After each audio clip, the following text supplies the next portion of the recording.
नमस्कार दोस्त, इस वीडियो में आपका स्वागत है। आप अगर इस वीडियो को खुद देख रहे हैं, इसका मतलब ये है कि आप जान रहे हैं कि किस चीज़ का वैकेंसी के बारे में हम लोग आज बात करने वाले हैं। दोस्त, आज हम लोग बात करने वाले हैं Bihar SSC, BSSC, CGL 4 new vacancy का। ठीक है। और एक बात, कुछ बात खुशी की है तो कुछ दुखी की। खुश हम लोग इस बात पे हैं, चलिए फाइनली सीजीएल 4 का वैकेंसी आ गया, लेकिन दुख इस बात का है कि मात्र मेल का 971 ही पोस्ट है। मैं आपको डरा नहीं रहा हूं, मैं सिर्फ ये सोच रहा हूं कि कम से कम 2000 वैकेंसी आने को उम्मीद थी, लेकिन मात्र और मात्र वैकेंसी आई 1481। थोड़ा बहुत यही दुख है। हालांकि कोई नहीं, हम लोग तो एक सीट चाहिए। हम लोग किसी परिस्थिति में सर्वाइव कर सकते हैं, क्योंकि हम लोगों को अपने जिगर के बारे में मालूम है कि कैसे हम लोग किसी चीज को तोड़ते हैं। खैर, अगर अपने आप पर विश्वास है तो ये जरूर निकलेगा। ठीक है, चलिए देखते हैं इस बारे में। टोटल पोस्ट है 1481, जिसमें मेल का पोस्ट 971 और फीमेल 510 है। हालांकि हमारे बिहार में थोड़ा फीमेल लोग का ज्यादा चांस रहता है जॉब होने का, क्योंकि 35 इसमें दिया है 35%। इसमें महिलाओं को 35% आरक्षण है। बाद बाकी आप देख रहे हैं कांस्टेबल में या आप देख रहे हैं दरोगा में, वहाँ 50% उन लोगों का छूट है। यहाँ 35% उन लोगों का छूट है। ठीक है, तो महिलाओं को थोड़ा सा आसान हो जाता है। देखिए दोस्त, सहायक प्रशाखा पदाधिकारी का जो देखिए यूआर का पोस्ट 572 है, एससी का है 102, एसटी का है 17, ये देखिए ईबीसी का है 101 और बीसी का जो बीसी 2 में आता है वो 154 पोस्ट है। और महिला पिछड़े वर्ग की महिला का 12 है और ईडब्ल्यूएस का 106 है। कुल मिलाकर के 1064 वैकेंसी आपका इसमें है। ठीक है, और इसमें से ध्यान रहे 572 में 200 महिला का है, मतलब युवा में से देख रहे हैं हम। ठीक है, मतलब यहाँ दिख रही है यहाँ पे 1064 में से 368 वैकेंसी जो है वो आपका महिला का है। उसमें से घटाएगा, जो पुरुष का बचेगा वो पुरुष का होगा। ठीक है, वैसे ही देखिए योजना सहायक, ये तीनों पोस्ट लेवल 7 का है। उसके बाद लेवल 6 का पोस्ट है। ठीक है, योजना सहायक में देखिए 75 यूआर का है। और सीधे आपका यहाँ पर आइएगा तो आप ये किसका है खुद देख लीजिए। पिछड़ा वर्ग का है 3 और अत्यंत पिछड़ा वर्ग का 1 है। और यहाँ पे देखिए 9 है ईडब्ल्यूएस का। कुल 88 पोस्ट है। वैसे आप अगर यहाँ पर पोस्ट देखते जाइएगा, आप ये सारे पोस्ट देखिएगा। उसके बाद यहाँ देखिए 1481 पोस्ट है कुल। इसमें यूआर है 825 और आपका अगर देखा जाए क्या बोलते हो बीसी का पोस्ट 183 है। कुल 63 महिलाओं का पोस्ट है। तो 1481 में से 510 जो पोस्ट है ना, वो महिलाओं के लिए पोस्ट है। ठीक है, अप्लाई डेट देखिए दोस्त, 18 अगस्त से आपका अप्लाई होना शुरू होगा। मैं आपको आसान भाषा में एकदम पूरी अच्छी तरीके से डिटेल समझाऊंगा। ठीक है, क्योंकि मैं भी इसका तैयारी करता हूं, मैं भी पढ़ ही रहा हूं। ठीक है, और मैं इसका एक बार पेपर दे चुका हूं। ठीक है, पेपर का लेवल क्या होते हैं, कैसे क्वेश्चन आते हैं, किस टाइप के क्वेश्चन आते हैं, अगर साइंस में कौन कौन से पढ़ना, मैं इस पर वीडियो बनाऊंगा। दोस्त, मेरे चैनल पर नए हैं तो चैनल को सब्सक्राइब कर लीजिएगा। मैं एक एक करके वीडियो बनाऊंगा, किस टाइप के मैथ्स रीजनिंग कैसे, तो मैं सब कुछ आपको बताऊंगा। अब देखिए एकदम आसान भाषा में देखिए, 18 अगस्त से अप्लाई होना शुरू हो जाएगा और 17 सितंबर तक अप्लाई होगा। ठीक है, और एज लिमिट की बात करें मेरे दोस्त तो 1/8/2025 से आपका एज काउंट होगा।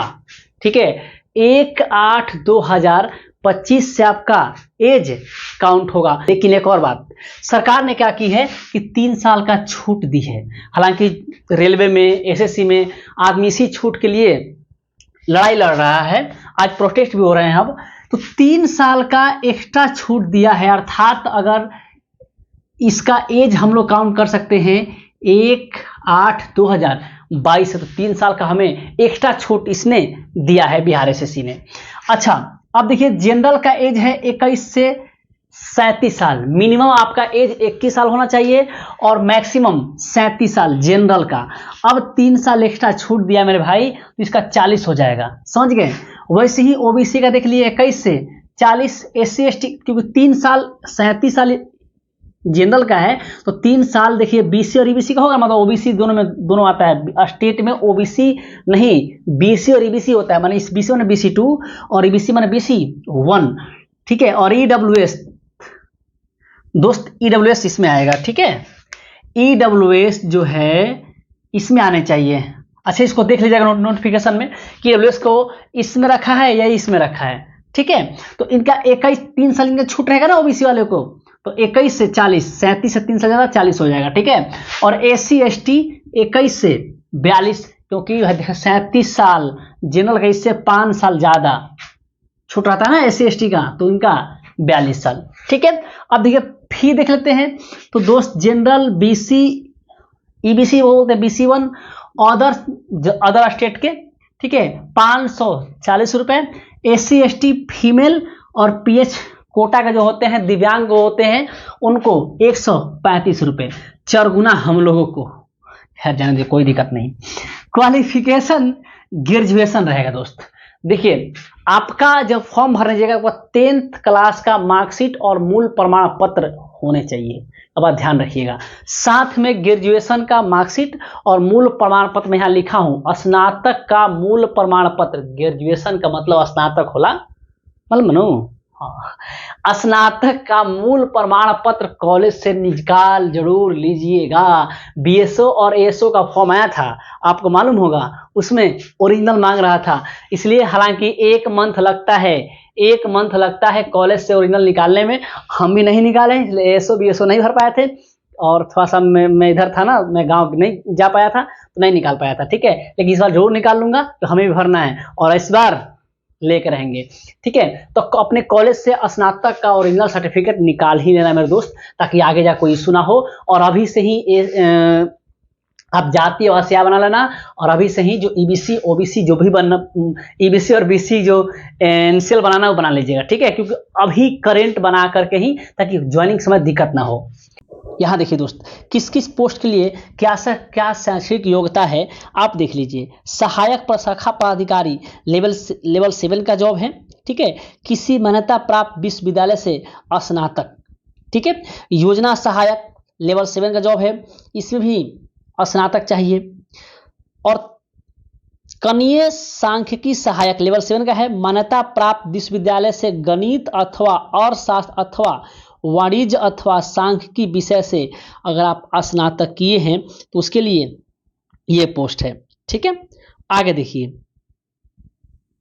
Data entry operator grade C जो लेवल 6 का जॉब है, ये मान्यता प्राप्त यूनिवर्सिटी से स्नातक के साथ साथ किसी मान्यता प्राप्त संस्थान से आपको PGDCA, आप देख रहे होंगे यहाँ पे PGDCA अथवा BCA या BSc IT सेक्टर में, या उसके समकक्ष कोई डिग्री है तो वो चाहिए। ये देखिए, अंकेकक्ष निदेशालय वित्त विभाग है, ठीक है, उसमें वाणिज्य अर्थशास्त्र सांख्यिकी अथवा गणित में किसी एक विषय में मान्यता प्राप्त विश्वविद्यालय से डिग्री आपको प्राप्त करना है, ठीक है। अनेकक्ष जो सहयोग समितियां सहकारिता विभाग का है, ये लेवल 5 का जॉब है, मान्यता प्राप्त विश्वविद्यालय से उत्तीर्ण स्नातक गणित के साथ अथवा वाणिज्य के साथ, मतलब जो ये किए हैं ना कॉमर्स, वो कॉमर्स वाले ये फॉर्म भर सकते हैं। तो स्नातक वाले 2 ही फॉर्म भरेंगे, जो सिर्फ और सिर्फ स्नातक है, जो कंडीशन के साथ लागू नहीं है, वो ये 2 पोस्ट हैं, ठीक है। और इन्हीं 2 पोस्ट की वैकेंसी सबसे ज्यादा है, समझ गए मेरे दोस्त, ठीक है। अच्छा, एग्जाम मोड बात करते हैं। देखिए दोस्त, सभी लोग बता रहे हैं ये वो फलान ठिकान, मैं जो बता रहा हूं एक्चुअली जो जरूरी है, ठीक है। आप देखिए, एग्जाम इसका ऑफलाइन होगा। नोटिफिकेशन में ये लिखा है कि जो क्वेश्चन होंगे वो बाइलैंग्वेज आएंगे, ठीक है, इंग्लिश और हिंदी एक साथ होगा। इसका मतलब ये है दोस्त, ये ऑफलाइन में संभव है, क्योंकि ऑनलाइन में या तो हिंदी दिखाएगा या तो इंग्लिश दिखाएगा, ठीक है। तो एग्जाम जो होगा ऑफलाइन होगा, ध्यान समझिएगा, आपको सारी बात समझ में आएगी, ठीक है। अच्छा, पे लेवल देखिए दोस्त, भाई मेरे लेवल 7 का जॉब है ये। लेवल 7 का मतलब BPSC, समझ रहे हो, बीपीएससी, ठीक है। हालांकि बिहार एसएससी ले रहा है, इसमें नो इंटरव्यू, नो मेंस में राइटिंग, आंसर राइटिंग कुछ नहीं है, सिर्फ और सिर्फ आप बताएंगे सिलेबस क्या है, बहुत आसान है। लेकिन लेवल 7 का जॉब है, इसका पे स्केल 44,900 से शुरू होता है और 1,42,400 अंत होता है। अब ये पे स्केल क्या है मैं थोड़ा समझाता हूं। देखिए दोस्त, ये बेसिक पे है। बेसिक पे का मतलब होता है ये मूल सैलरी है और इस पे आपको जो भी एक्स्ट्रा मिलेगा ना, महंगाई भत्ता, एचआरए रहने का, रनिंग अलाउंस, ठीक है, बहुत सारी चीजें मिलती है। जैसे मैं जिस जॉब में हूं उसका बेसिक पे 19,100 है। देख लो कितना छोट बनी, कहे कि हम लेवल 1 में बनी, क्योंकि हम लेवल 1 में हैं, ठीक है। हालांकि लेवल 7 तक पहुंचना है भाई, जिद तो है ना, जिंदगी में जिद ही है। और जिनका दिल टूटा है, जो लड़की हो या लड़का, तेरा इंतकाम ना, समझ रहे हो तुम, मतलब दिखाना है अधिकारी बन के ना, भले कर्मचारी लेकिन अधिकारी बन, लेवल तो भाई वही है ना, ठीक है। तो मेरा लेवल ये है, ठीक है। मेरा बेसिक भी इतना है, मेरा सैलरी बनता है 36,000। ओ बता दिए ना, जाने दो, कोई दिक्कत नहीं, 36,000, ठीक है। क्यों? क्योंकि इस पे मेरा महंगाई भत्ता जुड़ता है, महंगाई भत्ता 53% जुड़ता है, 3% फिर बढ़ गया 56%, माने इसका 53% ऐड होगा, ठीक है। इसका करीब 10,000 करीब में आएगा, ठीक है। ऊपर से मेरा एचआरए मिलेगा, रनिंग अलाउंस मिलेगा, रनिंग बोलो तो ट्रांसपोर्ट अलाउंस, ठीक है, आने जाने का खर्चा, मतलब बहुत सारी चीजें जुड़ करके मेरा 36,000 मिलता है। तो वैसे ये बेसिक पे है, इसको इससे सोचिए, ये बेसिक पे है, ठीक है। तो आपकी सैलरी बनेगी 70 प्लस, मिनिमम सैलरी बनेगी आपके 70 प्लस, क्योंकि मिनिमम बेसिक कितना है 44,900 है। तो आपका मिनिमम सैलरी बनेगा 70,000 प्लस बनेगा मेरे दोस्त, लेवल 7 का जॉब, ठीक है, समझ गए। और ये क्या है, तो देखिए ये शुरुआत इससे होता है और अंत इससे, मतलब तू बुढ़ा जीवन हो तो तू बुढ़ा जीवन तो तारा हाई लेवल जीवन, सोच लो बाबू 1.5 लाख लेवल बेसिक पे हो जाई ना।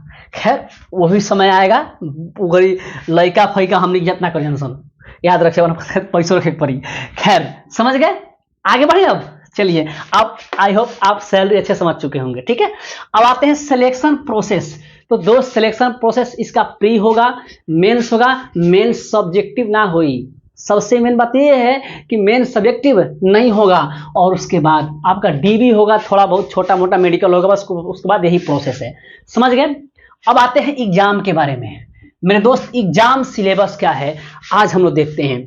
देखिए दोस्त, इसका प्री होगा, मेंस होगा, डीबी वही पेपर ऊपर चेक होगा, अब बस थोड़ा बहुत मेडिकल वगैरह होगा, बस काम खत्म, यही है, बस यही मेहनत है दोस्त। प्री में आपका 150 क्वेश्चन आएंगे और 100 मार्क्स के रहेंगे। इसका मतलब है कि ये क्वेश्चन 4 मार्क्स का, ठीक है, और 2.5 घंटे आपको टाइम मिलेगा, समझ गए। ध्यान रहे निगेटिव मार्किंग भी है, निगेटिव मार्किंग भी है। क्या है? प्रत्येक प्रश्न 4 मार्क्स का रहेगा कंफर्म। 4 प्रश्न गलत होने पर 1 प्रश्न का निगेटिव कट जाएगा, नहीं समझे। 4 प्रश्न आप गलत कीजिएगा तो 1 प्रश्न का जो नंबर है, अर्थात 4 प्रश्न गलत तो 16 नंबर का गलत, और 1 प्रश्न कट जाएगा, माने 4 नंबर कट जाएगा, समझ गए। अगर ये क्वेश्चन गलत होगा तो 4 नंबर कटेगा, ठीक है, सॉरी 4 क्वेश्चन गलत होने पर 4 नंबर कटेंगे। सीधे सीधे बात समझा हमार, 4 गो क्वेश्चन गलत हुई तो 1 क्वेश्चन कट जाई, ठीक है। इसका मतलब 1/4 निगेटिव है जो एसएससी में होता है, ठीक है, 0.25 एसएससी जीडी में वही होता है, और जो जितने एसएससी एग्जाम होते हैं वो 0.25 निगेटिव होता है। आप सोच, उसमें देखिए 16 नंबर 4 नंबर में 4 नंबर कट जाई, नहीं ऐसा सोचिए ना, 4 क्वेश्चन गलत पे 1 क्वेश्चन कट जाएगा, एसएससी का ही पैटर्न टाइप का है, ठीक है, कोई दिक्कत। अच्छा मेंस, अच्छा पहले देखते हैं।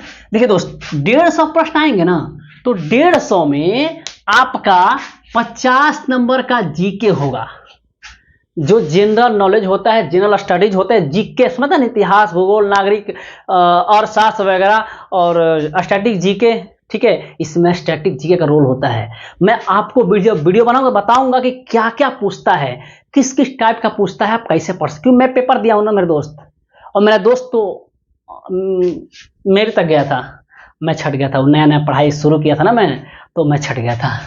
हालांकि बुराई नहीं करना चाहिए। अच्छा, जनरल साइंस, जनरल साइंस मतलब साइंस आपको पूछेगा 25 नंबर का। इसमें थोड़ा सा बायो थोड़ा सा पूछता है लेवल का। मैथ फिजिक्स केमिस्ट्री बना दीजिएगा, ठीक है। Math 25 question. मैथ ऐसा होता है, ट्रेडिशनल मैथ होते हैं, ठीक है, जो टाइम टेकन मैथ होते हैं लेकिन बन जाते हैं, ठीक है। और रीजनिंग जो होता है ये 50 क्वेश्चन रीजनिंग का रहेगा। 5 ही क्वेश्चन ऐसा है जो फंसाता है, ठीक है। मैं सब बताऊंगा एक अगले वीडियो में, ठीक है। ये मिलाकर कुल 150 प्रश्न रहेंगे और आप को 2 घंटे 15 मिनट का टाइम मिलेगा। ये समझ गए आप। अब आते हैं मेंस में। तो मेरे दोस्त, मेंस में 2 पेपर होंगे। पेपर 1 जो क्वालिफाई नेचर का रहेगा, आपको हिंदी रहेगा, वो सिर्फ हिंदी, क्योंकि आप हिंदी जानते कि नहीं, सिर्फ पास करना है आपको। मतलब 100 क्वेश्चन रहेंगे, 400 मार्क्स, 2.5 घंटा रहेगा। निगेटिव इसमें भी है, लेकिन ध्यान रहे 30% नंबर आपको लाना है। मतलब हिंदी आप मतलब पास कर जो तू हूं, हिंदी आराम से पास कर दिएगा आप लोग, इसमें कोई दिक्कत नहीं। हिंदी मतलब क्या पूछता है, हिंदी तो हम लोग खुद जानते हैं लोग, ठीक है, उसमें कोई टेंशन नहीं लेना Hindi. Paper to same to same pre वाला है, एकदम सेम। ये सारे चीज सेम रहेंगे। प्रश्न मतलब ये 4 मार्क्स, एक प्रश्न 4 मार्क्स का रहेगा, 1/4 निगेटिव रहेगा, सेम टू सेम। समझ गए आप, यही सिलेबस है। उसके बाद मैं इस पे वीडियो बनाऊंगा कि आपको जब ऑनलाइन करना है तो कैसे कीजिए, क्या क्या डॉक्यूमेंट चाहिए, सब कुछ मैं डिटेल समझाऊंगा। ये थोड़ा सा वीडियो में लाया ताकि आपको जानकारी दे दूं, जो मुझे जितनी जानकारी इस नोटिफिकेशन को पढ़ करके मिली, ठीक है। फिर मैं आप बनाऊंगा वीडियो। देखिए दोस्त, मैं स्टूडेंट हूं, मैं अभी पढ़ता हूं, ठीक है, मैं स्टूडेंट हूं, तो मैं जानता हूं उस पेपर को क्या आया था क्या नहीं आया था। मैं पेपर में बैठा था, तो मेरा एग्जाम का एक्सपीरियंस क्या रहा, मैं सब कुछ आपके साथ डील करूंगा अगले वीडियो में। अगर मेरे वीडियो को देख रहे हैं और चैनल पर नए हैं तो चैनल को सब्सक्राइब कर दीजिए। आपको हर एक एक बात इसके बारे में आपको मैं बताने वाला हूं, ठीक है। मिलते हैं नेक्स्ट वीडियो में।